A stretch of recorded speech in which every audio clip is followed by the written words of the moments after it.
Box time, and as you can see, I'm not really dressed for a workout, so we're going to take a break from the actual workouts this time and talk nutrition with a personal trainer and nutritionist, Andrew Berry. Andrew, how are you? Good. How are you, Steve? Good, thank you. Let's start off on a bit of a funny note. I did those eating challenges, Epic Eats, a little while back. I mean, how unhealthy are those? Once in a while, not the worst thing in the world. Long-term basis, I wouldn't do it on a regular basis. Okay. So let's get down to it. Nutrition-wise, how much, and maybe put a percentage on it or explain it in some way you like to. How important is nutrition, and how much of a part is that to achieve your goals of weight loss or toning up or whatever it may be? Yeah, I like to say nutrition is 100% of your success. The other half is training and exercise, But in all seriousness, nutrition is just as important as any other aspect of fitness. It should be well-developed part of your training and nutrition plan, definitely. Is there something that works best for someone, like a paleo diet or, no carbs or vegetarian or whatnot? In my opinion, I don't think that there's any one diet that fits one person. And I think any nutritionist that tells you that they're a low-carb person or a low-fat person, I would walk right away.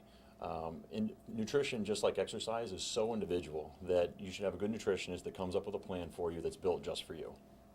Okay, so take me through what you would do with a client. Let's say if I come in, and what are some things that you ask them, offer them right off the bat? Sure. When I get a new nutrition client, the first thing I do is send them my nutrition questionnaire, which has 18 to 20 questions. And it's more than just nutrition, it's their lifestyle. Because if I have a guy who works construction 5 days a week versus someone that's sitting at a desk, their nutritional needs are very different.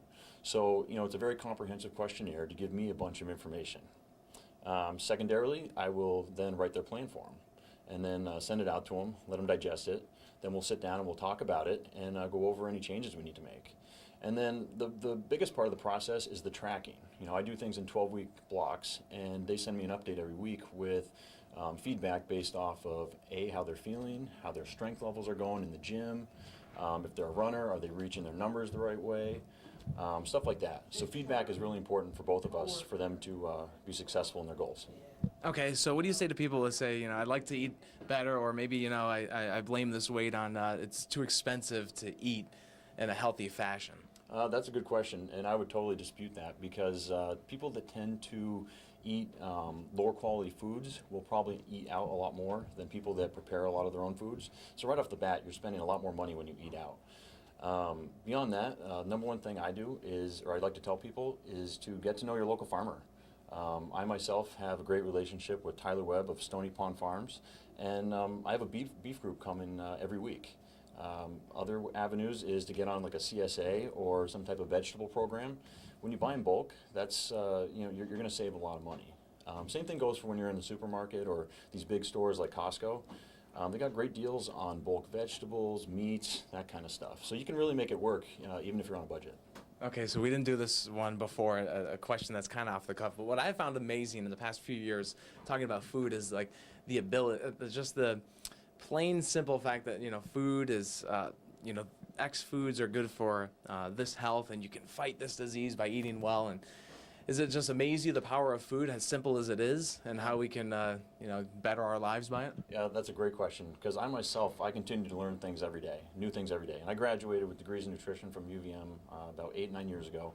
And just through reading, following other nutritionists, going on the nutritional journals, the medical journals, I learn something new about food every day. And so, yeah, it does continue to amaze me, the power that real, natural, wholesome foods have in the quality of our lives and our health, definitely. That reminds me of that last question I forgot to ask you. Is there something that people can do to keep up with nutrition or get some knowledge about it? You said the journals, and there's some probably online websites or something like that? Yeah, there's, that is a good question.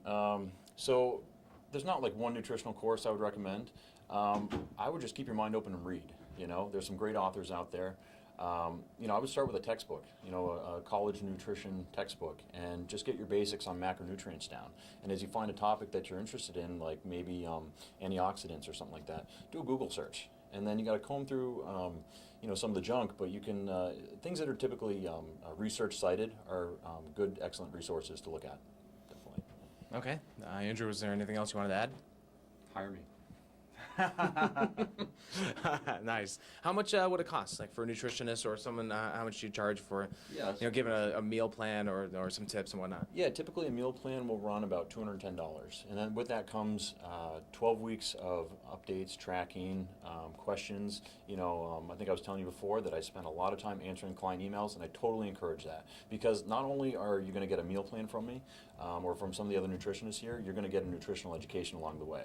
So, getting back to your last question, that's another good resource, is to find a nutritionist and then just bug the heck out of them until you get the answers you're looking for.